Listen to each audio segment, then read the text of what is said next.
Chapter 7. By the time he reached the house, Streaker was crouching down on the front doorstep. Charlie's Alsatians were inching towards her, cheerfully showing great ranks of glittering teeth. As far as I could see, there was no escape.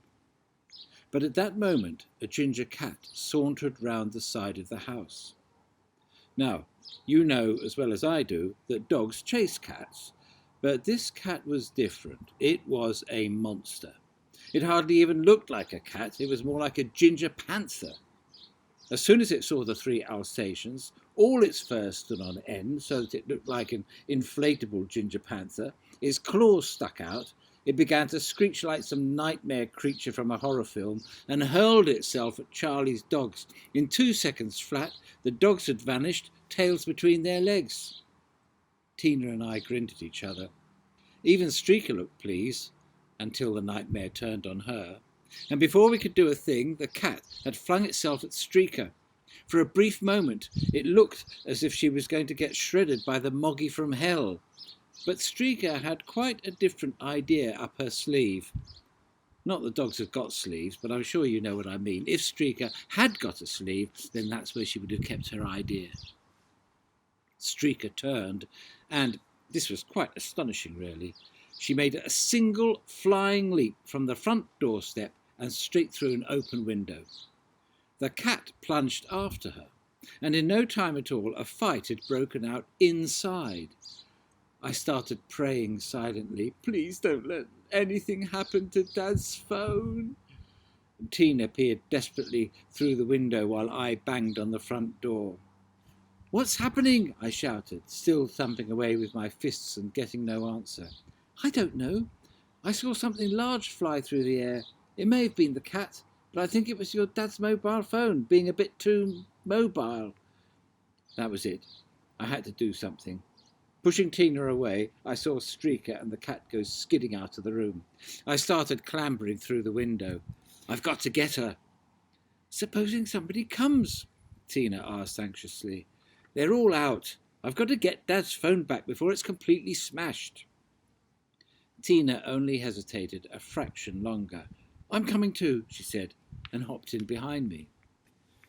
There were quite a few tufts of hair and fur lying around on the carpet, some black and some ginger. I found a bit of plastic, and my heart dive-bombed into my boots and hid there, squealing with terror. "There's another bit over here," Tina called out helpfully, picking up a large but useless lump of ex-mobile phone. "At least it wasn't the cat," she added. To find Streaker, all we had to do was follow the noise. The two animals seemed to have started round 3 upstairs. It was a bit spooky creeping around somebody else's house, but I hardly had time to think about it. This was an emergency. If Dad's phone was beyond repair, then I was going to end up a hospital case. Tina and I had just reached the top of the landing when a door opened, as if by magic, and this woman appeared, wrapped in a towel, her face smeared all over with thick white paste and her head smothered in curlers. She looked so weird that I just stood there and screamed. So did she, and she could scream much louder than me. Even Streaker and the cat stopped to see what all the fuss was about.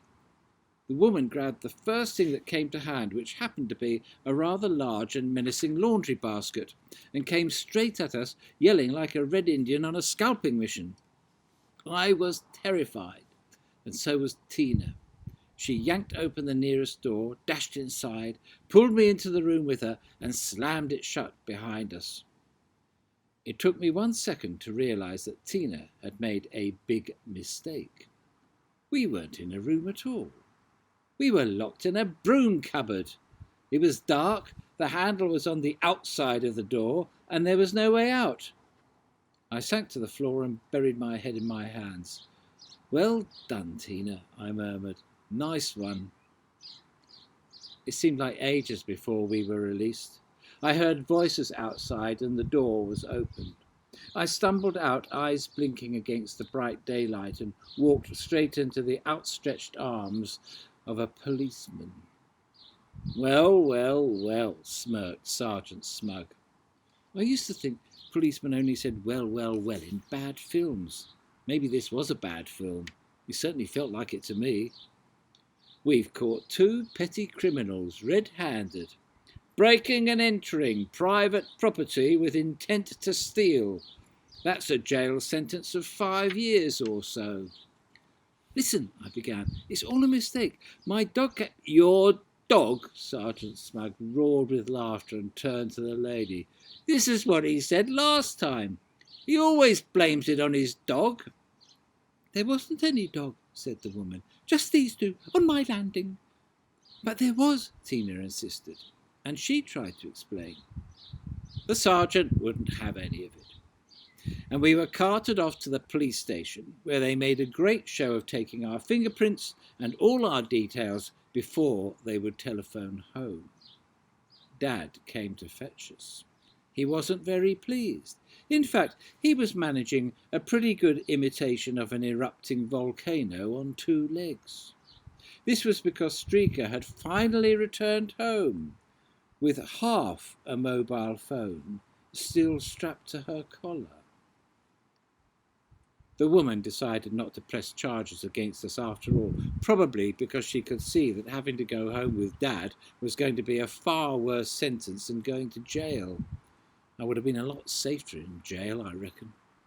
The only good thing was that when Dad discovered the Smug's Alsatians had been involved, he had a real go at the sergeant.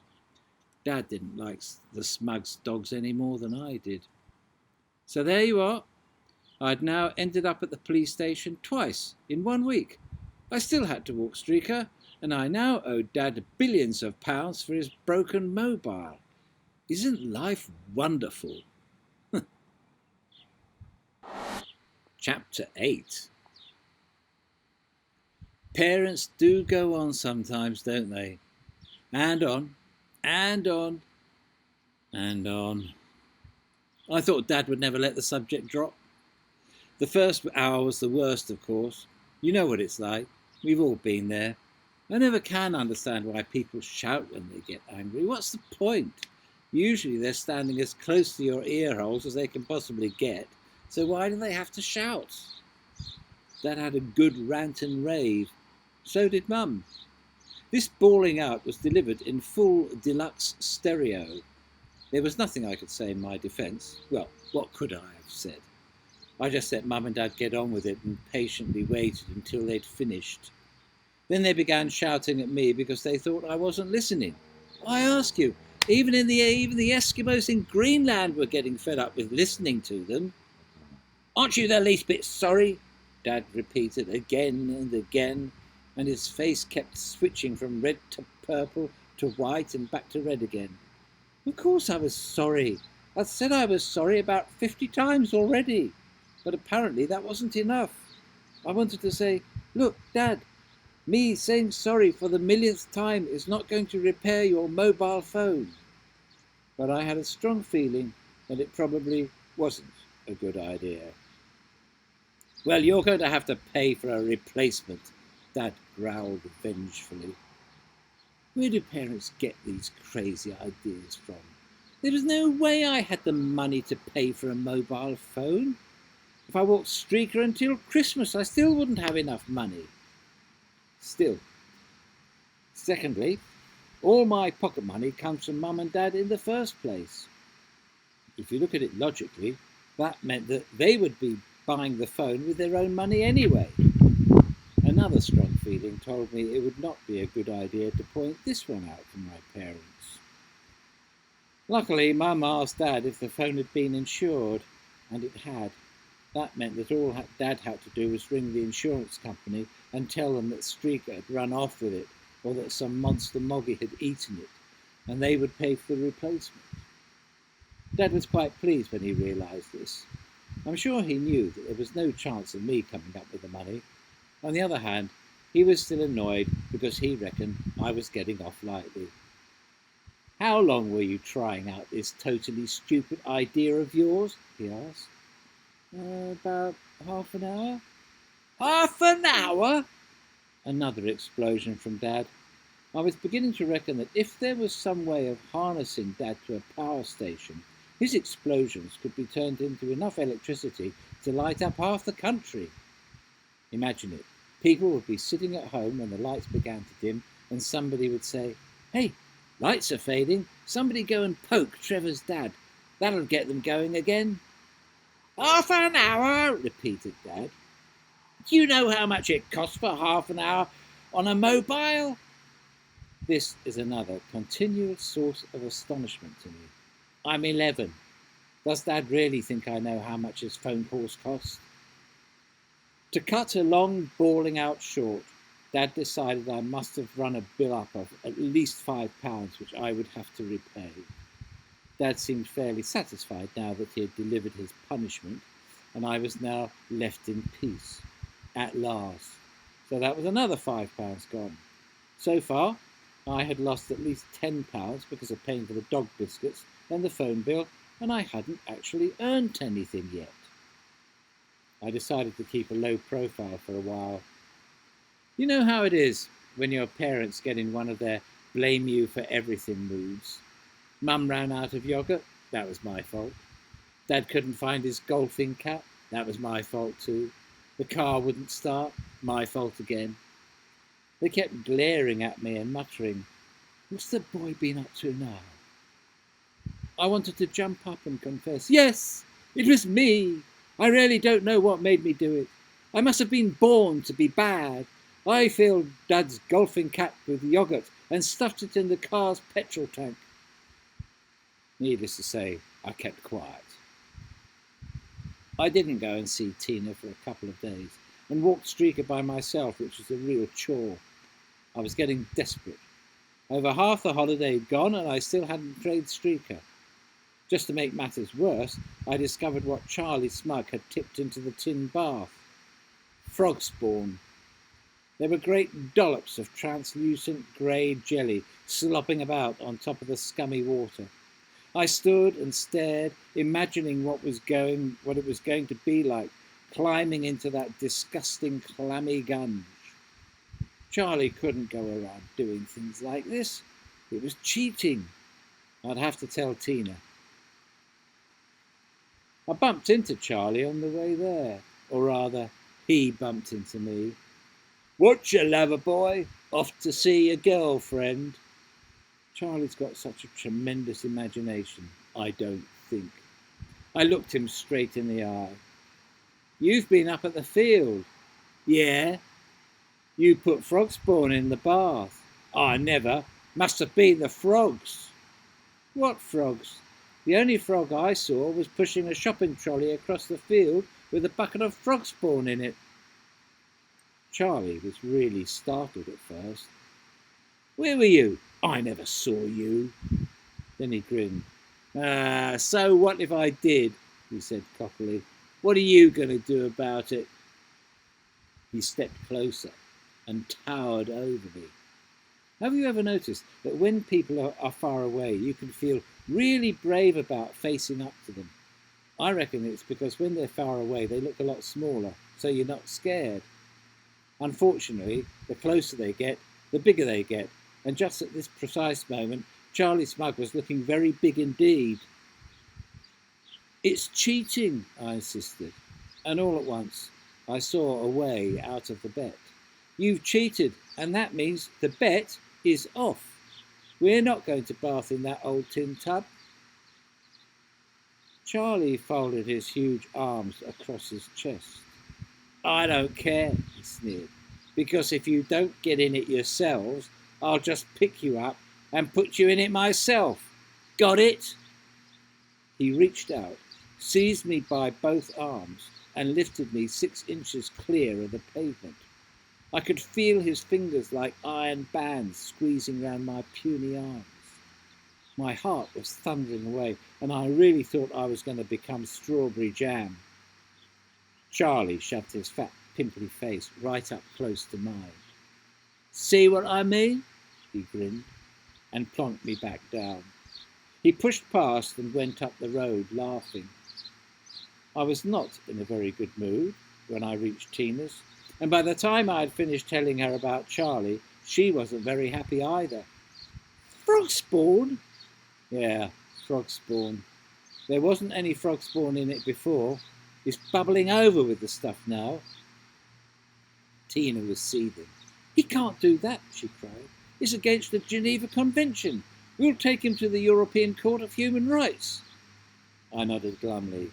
"Yeah, he can't do things like that. Trouble is, he has." After my most recent encounter with Charlie, I knew for certain that there was absolutely no chance of escaping our fate unless we wanted to become the latest batch of strawberry jam. I didn't think life could get any worse. Streaker was uncontrollable, and we were doomed to drown in frog spawn. "What also gets me," I grumbled, "is that everybody seems to think we're in love. They think you're my girlfriend." "Look, you don't have to look so disgusted by the idea," Tina pointed out. "Well, you know what I mean. They're all stupid." "Yeah," Tina said quietly. Her face had this strange look on it, as if she was smiling, but she wasn't. At least, her mouth wasn't, if you see what I mean. "Cheer up," she said. "You're such a pessimist. We haven't lost the bet yet, and there's still some of that £30 left. I've been thinking about Streaker, and I've had an idea." "What?" "Tina's the organiser. I'm the ideas man." I glanced at her suspiciously. "Yeah? What is it?" Chapter 9. Actually, it was a good one. I had known all along that it was Streaker's speed that we had to do something about. The rollerblades would have been okay if it hadn't been for the fact that neither the blades nor the dog had any brakes. Tina's idea was to use our bikes, which at least did have brakes, and her skateboard. "We can't tie Streaker to your skateboard," I said. "That won't exercise her." "I'm not going to tie Streaker to the board. I'm going to tie her bowl to the board and fill it up with food." Tina had this big grin all over her freckled face. "We tow the skateboard and Streaker gallops along behind." "Brilliant," I agreed, "as long as we keep away from the main roads. We could use the track that runs along the edge of the field. Let's do it." We paid a fleeting visit to my house to collect Streaker, her bowl, some food and my bike, and we went back to the field. I let Tina take control since this was her idea. Anyhow, I needed both arms to hang on to Streaker, who was tugging at her lead in her desperation to get at the dog food. Tina got some string, tied the bowl to her skateboard, and filled it with meaty chunks.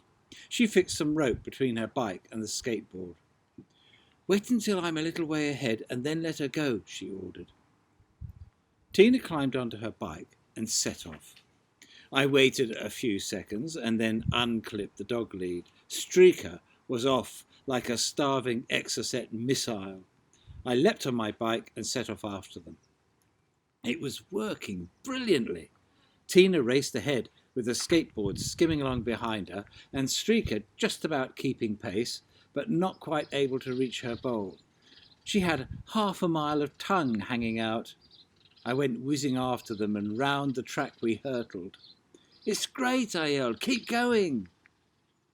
The track ran parallel to the road for a short distance, with just a thin strip of tussocky grass between them. We were charging along this bit of it at fine speed when a police car drew up alongside and kept pace with us. Sergeant Smug wound down his window. "Oi, what do you think you're up to?" he bellowed, and the car's siren burst into a high-pitched wail. Tina almost jumped out of her skin and swerved to one side. The skateball lurched violently in the same direction. The dog bowl flew off, went sailing through the air, straight through the car window, and splattered, wrong way up, on top of Sergeant Smug's head. As if that wasn't bad enough, Streaker went pounding after it. She zoomed through the window and immediately set about eating the dog food, even though most of it was still stuck to the sergeant's head. Unfortunately, he was also still trying to drive his car. He did manage to keep going a little further, even though Streaker was bouncing up and down in his lap and taking great slurping licks at his face. Eventually, a thick hedge and a deep ditch stopped any further progress. Clouds of steam belched out from a punctured radiator. The siren gave a last feeble wail of despair, and died. Sergeant Smug struggled out, flailing his arms like a hyperactive windmill in a futile bid to keep Streaker at bay. I threw a glance at Tina and noted that she looked just as I felt, nerve-numbingly horrified. It was definitely going to be prison this time. The end result of all this was that Tina and I paid yet another visit to the police station, only we had to wait until a second police car came and a breakdown truck too. Sergeant Smug insisted on arresting Streaker, the skateboard and the dog bowl. It's all evidence for the prosecution, he scowled. You've got a meaty chunk stuck behind your ear, Sarge, one of the constables pointed out, winking at me. That made me feel a bit better. Not a lot, of course, but it was as if someone was on my side. Dad had to come and get us again. I thought he'd be furious with me, but in fact he aimed most of his anger straight at Sergeant Smug, who stood there drying his hair after having a shower and changing his clothes. Dad pointed out that 1, he was getting fed up with collecting us from the police station, and 2, it was not against the law to tow a dog bowl behind a bicycle, and 3, it was all Mr. Smug's fault anyway. If he hadn't shouted and set off his siren, Tina wouldn't have swerved. My name is Sergeant Smug, not Mr., roared the sergeant. Your dog has just wrecked my car. She tried to eat my head. If you can't keep her under control, I shall order her to be destroyed. You can't do that, snapped Dad. If anyone ought to be put down, it's you. Oh, really? Bellowed Sergeant Smug. I'm not the mad one around here. I reckon your dog's got rabies. She's totally crazy. So is your family. Rollerblades, mobile phones, skateboards and dog bowls. You're all loopy. One more episode like this, just one more, and I will have your dog destroyed before you can say goodbye, Streaker. And you can thank your lucky stars that I don't have the rest of you put down with her. Now get her out of here.